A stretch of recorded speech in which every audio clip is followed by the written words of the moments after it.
안녕하십니까. 암호화폐 정보를 전달해드리는 닥터 비트맨입니다. 평일의 절반, 수요일의 아침이 밝아왔습니다. 어떻게 오늘 하루 잘 보내셨나요? 이번 주 토요일부터 이제 머그컵을 증정해드리는 이벤트를 진행하려 준비 중에 있습니다. 이 이벤트 참여 방법은 현재 영상 오른쪽 상단에 나오는 카드를 클릭하셔서 확인 후 많은 참여 부탁드리겠습니다. 오늘 남은 시간도 잘 마무리하시길 바라면서 내용 바로 시작하도록 하겠습니다. 구독과 좋아요, 알림 설정 부탁드립니다.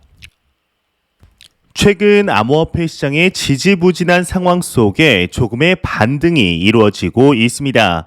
물론 하락분 대비 만족할 만큼은 아니지만 그래도 비트코인의 가격을 기준으로 강력한 지지선이라고 불리우던 4만 달러대에서 움직이고 있는 모습인데, 많은 분들이 이미 아시겠지만 투자 심리를 소폭 개선하는 데 연료가 되었던 소식이 있습니다. 내용 바로 보도록 하겠습니다. 3월 미국 소비자 물가 8.5% 상승, 이는 예상치 부합 수치이다. 헤드라인이 장식이 되어 있습니다. 미국 노동부가 3월 소비자 물가 지수, 즉 CPI의 경우는 전년 동월보다 8.5% 상승했다 밝혔다고 합니다. 이는 시장의 예상치인 8.4% 상승과 대체로 부합하는 수준이라고 하는데, 앞서 젠사키 백악관 대변인도 브리핑을 통해서 3월 물가 상승률이 엄청나게 높을 것으로 예상한다 말했다고 하네요. 어제 발표된 CPI 지수가 공개된 후에 기사에서 나온 바와 같이 시장의 예상치에 부합하며 안심한 듯 이제 주식과 암호화폐 모두 회복하는 모습을 보여주었습니다. 그럼에도 또 안심할 수 없는 것은 어쩔 수가 없겠는데요. 이 시장의 예상치에 부합을 했을 뿐 1981년 12월 이후 최대 상승폭인 것에는 변함이 없기 때문이죠. 이 발표가 나오기 전에 시장에서는 3월 CPI가 크게 상승했을 것이란 전망이 지배적이었습니다. 2월 지표에는 러시아의 우크라이나 침공 이후 원유 등 이제 각종 원자재 가격 상승분이 집계되지 않았기 때문인데, 한 미국의 투자은행 이코노미스트의 경우는 3월 에너지 부문 CPI가 18%까지 상승했을 것으로도 전망을 하였습니다. 보기 흉할 것이라는 전망도 나오며 러시아의 우크라이나 침공과 유가 급등, 중국의 봉쇄, 공급망 혼란 가중, 임금 인상의 가속화, 그리고 구인난까지 합쳐진 전대미문의 퍼펙트 스톰까지도 예상이 되었었는데요. 현재 8%를 웃돌았기 때문에 이 다가오는 5월 연준의 경우는 빅스텝 가능성에 더욱 무게가 실리게 됩니다. 연준이 지난 6일 공개한 3월 FOMC 정례회의 의사록을 보게 되면 대다수는 인플레이션이 심화되기 때문에 이 0.5%포인트 인상하는 방안을 이미 선호하고 있죠. 사실상 빅스텝 관련 우려는 주식시장의 주가와 암호화폐 시장의 가격에 반영되었을 가능성이 높은데요. 덴마크 최대 은행에서 하나의 견해가 나왔습니다. 이러한 인플레이션 자체가 비트코인의 반사 이익이 가능하다는 것인데, 애널리스트에게서 나온 것이 아닌 덴마크의 최대 은행에서 소식이 나왔다는 것이 참 유의미한 일이 아닐까 싶은데요. 내용 같이 한번 보도록 하겠습니다. 덴마크 최대 은행 37년 만의 인플레이션은 비트코인의 반사 이익이 가능하다. 헤드라인이 장식이 되어 있습니다. 덴마크 최대 은행 단스케뱅크의 경우는 덴마크의 인플레이션이 37년 만에 최고치를 기록하면서 암호화폐가 반사 이익을 얻을 수 있다 전망을 했다고 합니다. 은행은 보고서를 통해 현재 덴마크가 1980년대 중반 이후 볼 수 없었던 인플레이션을 경험하고 있다. 이 상품 및 식품 및 이제 상품 가격이 상승하고 있으며 러시아 원유 및 가스에 대한 접근 제한으로 가까운 미래 인플레이션이 심화될 수 있다.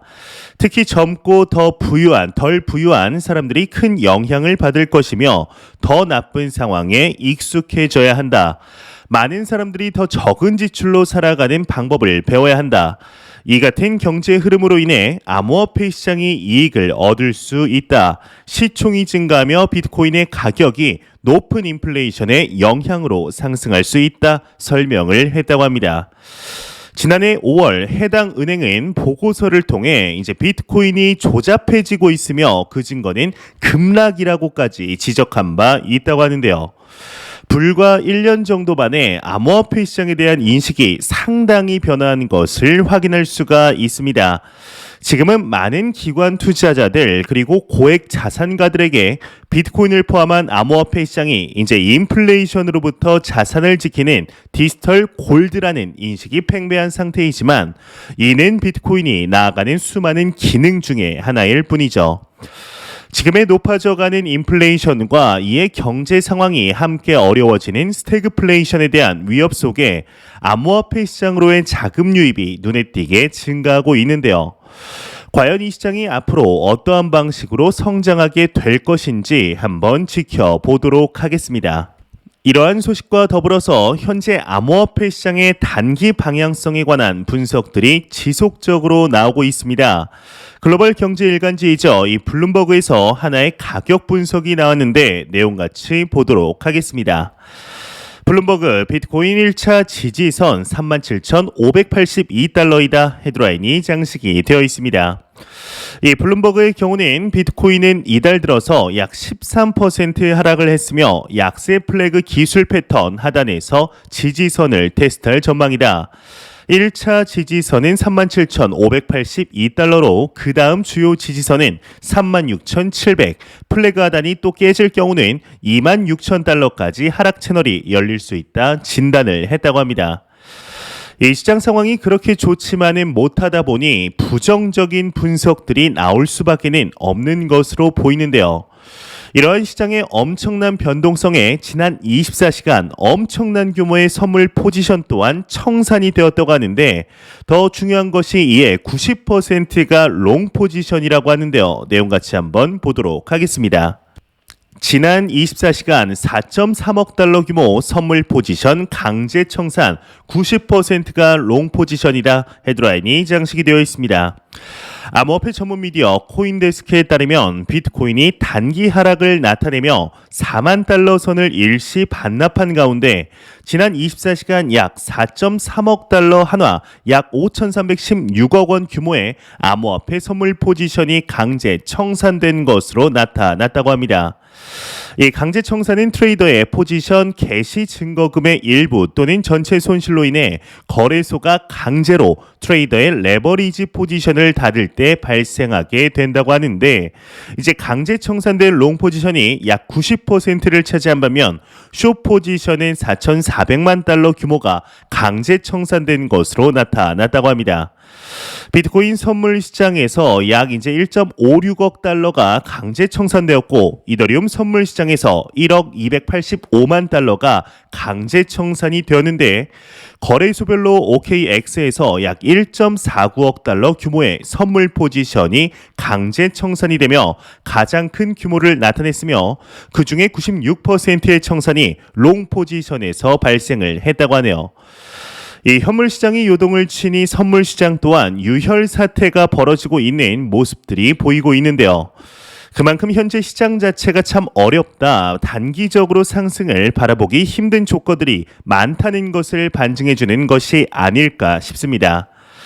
이러한 소식과 더불어서 약 2년 전부터 전 세계 중앙은행들의 최우선 과제가 하나 있었습니다. 바로 중앙은행 발행 디지털 화폐인 CBDC인데요. 이 CBDC의 경우는 중국을 시작으로 전 세계 80%의 국가가 개발 및 실험을 하고 있는 중이죠. 늦은 감을 보이던 국가가 있는데 바로 미국이었습니다. 이 중국과 비교하자면 사실상 비교가 불가능할 정도로 CBDC 분야에서는 뒤처져 있던 것이 사실이었는데요.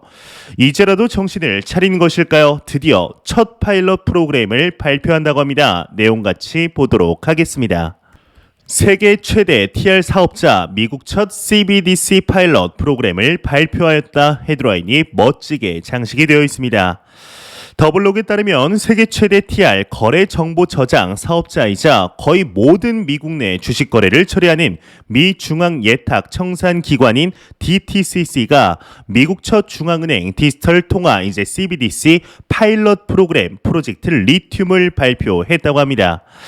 이 조 바이든 미국 대통령이 재무부와 연방준비제도 이사회의 중앙은행 CBDC 잠재력 조사를 요구하는 행정명령을 발표한 지 몇 주 만이라고 하는데요. 이 DTCC는 향후 CBDC의 잠재적인 이익과 금융시장에 만들어낼 수 있는 가치에 대해 탐구 및 조사한다는 계획이라고 하네요. 이 DTCC는 이를 위해 CBDC 지지 비영리 단체인 디지털 달러 프로젝트와 협력하며 컨설팅 업체 엑센추어 전 미국 상품 선물 거래 위원회 위원장이었던 크리스토퍼 지안카를로 전 레브 CFTC 이사 이제 다니엘 고파인 투자자 찰스 지안칼로 등이 이제 프로젝트에 참여할 예정이라고 합니다. 이제 금융의 중심인 미국에서 또한 변화가 조금씩 이루어지는 모습들이 보이고 있습니다. 이 CBDC 파일럿 프로그램을 이제 발표했다는 것은 곧 디지털 화폐, 디지털 자산에 대한 규제적인 프레임워크가 나온다는 것이며 이를 통한 스테이블 코인의 규제안을 시작으로 암호화폐 시장의 전반적인 명확성이 정해지게 될 텐데요. 최근 들어서 굵직한 소식들이 참 많이 나오는 것을 참 많이 나오는 것을 알 수가 있는데 이제 정말 얼마 남지 않아 보입니다.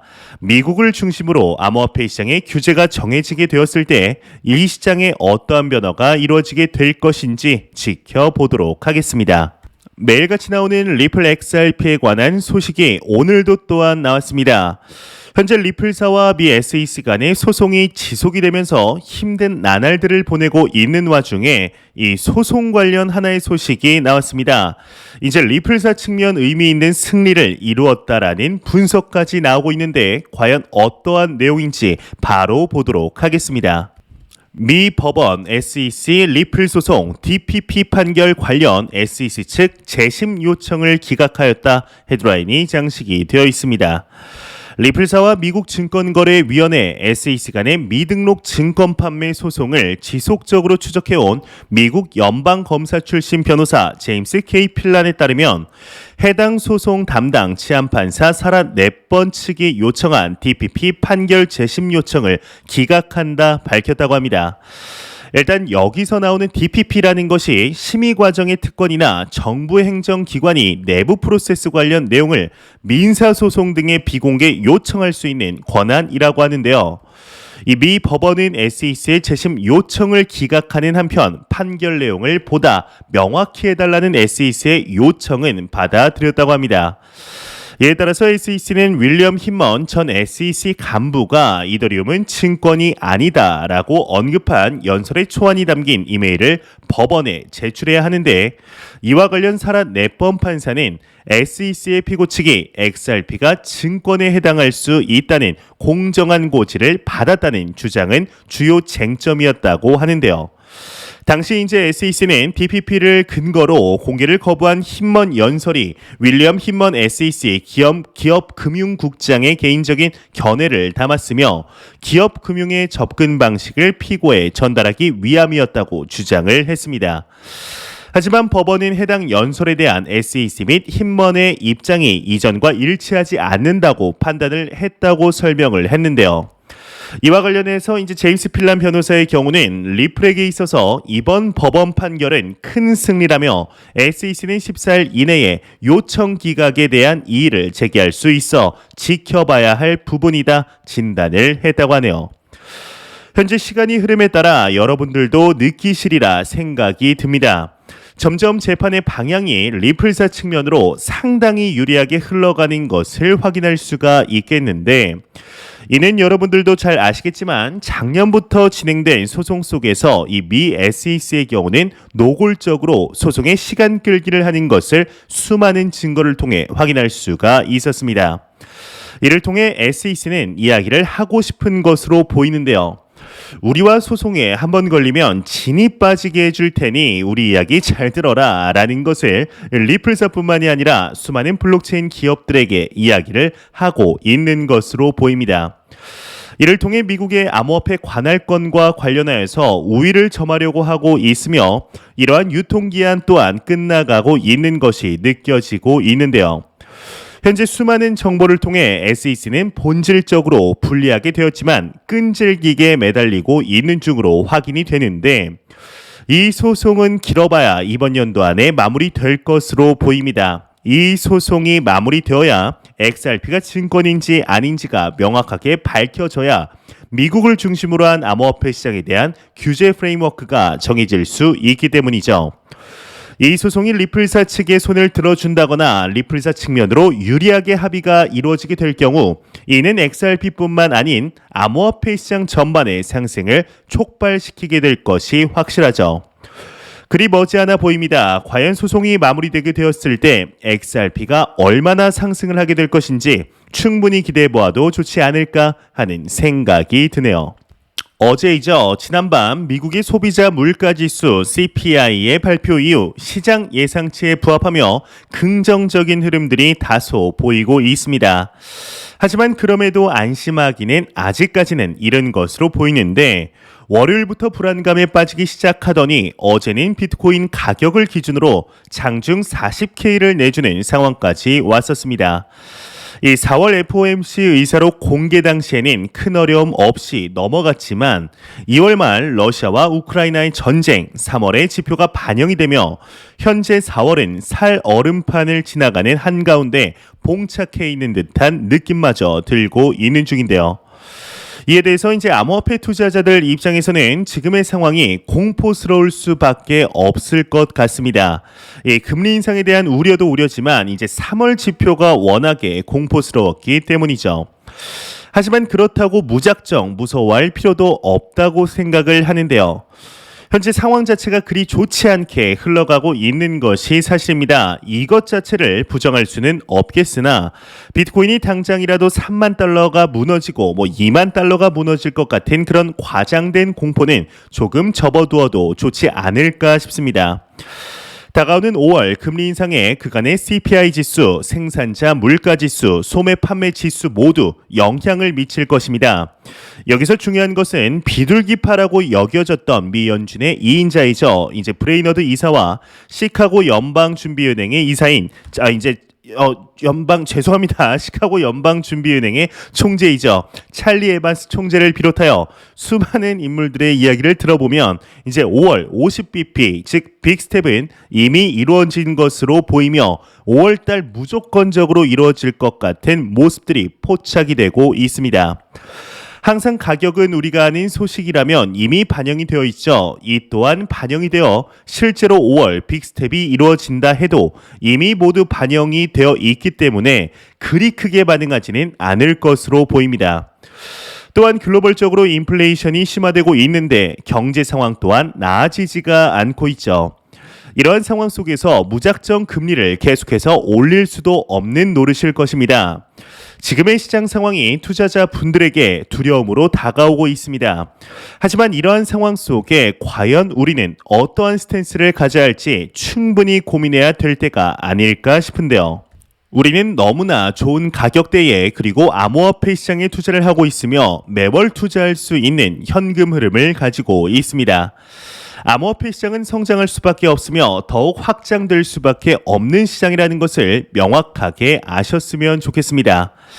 단순 가치 저장의 수단을 넘어 금융의 기반인 화폐를 근본적으로 뒤흔들고 있는 이 시장이 앞으로 그리 길게도 아닙니다. 과연 3년 뒤 어떠한 모습으로 변화하게 될까요?